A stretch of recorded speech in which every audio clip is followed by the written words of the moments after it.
La PMA è l'acronimo di procreazione medicalmente assistita.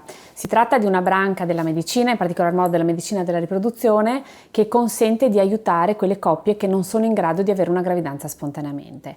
È una branca, caratterizzata da un altissimo livello tecnologico a cui le coppie accedono dopo aver effettuato un percorso diagnostico per infertilità di coppia. Quindi prevede una prima fase in cui entrambi i partner della coppia, perché la sterilità è una malattia di coppia, vengono sottoposti ad una serie di accertamenti.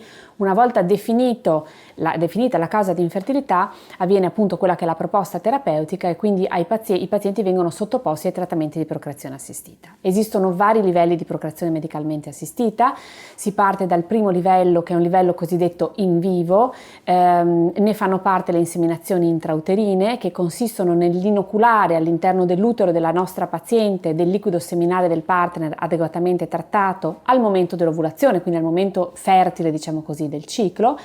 Esistono poi invece dei trattamenti di secondo e terzo livello, che sono più conosciuti come fecondazione in vitro, che possono essere la FIVET o la ICSI, e che consistono invece nell'effettuare una stimolazione alla nostra paziente in maniera tale da recuperare con un piccolo intervento chirurgico il numero maggiore possibile di cellule uovo mature, poi fecondare all'interno di un laboratorio, quindi in una sede extracorporea al di fuori della nostra paziente, fecondare queste cellule uovo con gli spermatozoi ottenuti dal partner, far crescere questi preembrioni che si chiamano zigoti all'interno di un incubatore e una volta che gli embrioni saranno pronti, trasferirli uno alla volta all'interno dell'utero della nostra paziente. A questo tipo di accertamenti possono accedere coppie che abbiano una dichiarata diagnosi di infertilità, oppure coppie sierodiscordanti, quindi coppie in cui uno dei partner sia portatore di una patologia infettiva trasmissibile al partner, oppure coppie che siano portatrici di una malattia che di per sé non dà sterilità, ma di una malattia genetica che potrebbe essere trasmessa alla prole, causando chiaramente la comparsa di malattie molto gravi per il bambino.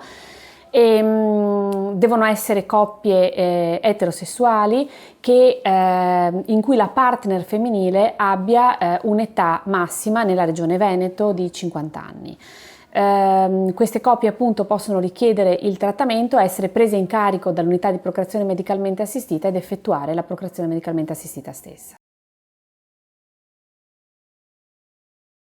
È possibile rivolgersi a qualunque unità di procreazione medicalmente assistita che sia presente sul territorio a livello nazionale. Qui a Padova esiste da parecchi anni un'unità di procreazione medicalmente assistita che oggi si sta rinnovando, e si è adeguata a tutte quelle che sono i più moderni, la più moderna tecnologia in questo contesto.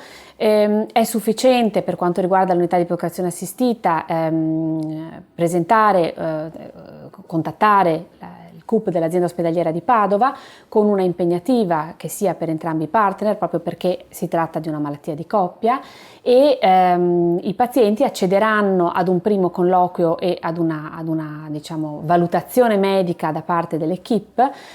Una volta che la coppia sarà stata valutata, comunemente vengono proposte delle indagini che dipendono da quella che è la condizione appunto che l'equipe riscontra nella coppia in oggetto, e gli esami verranno valutati nel corso di un secondo controllo medico. A quel punto la coppia verrà indirizzata al trattamento di procreazione medicalmente assistita più idoneo in quella singola situazione.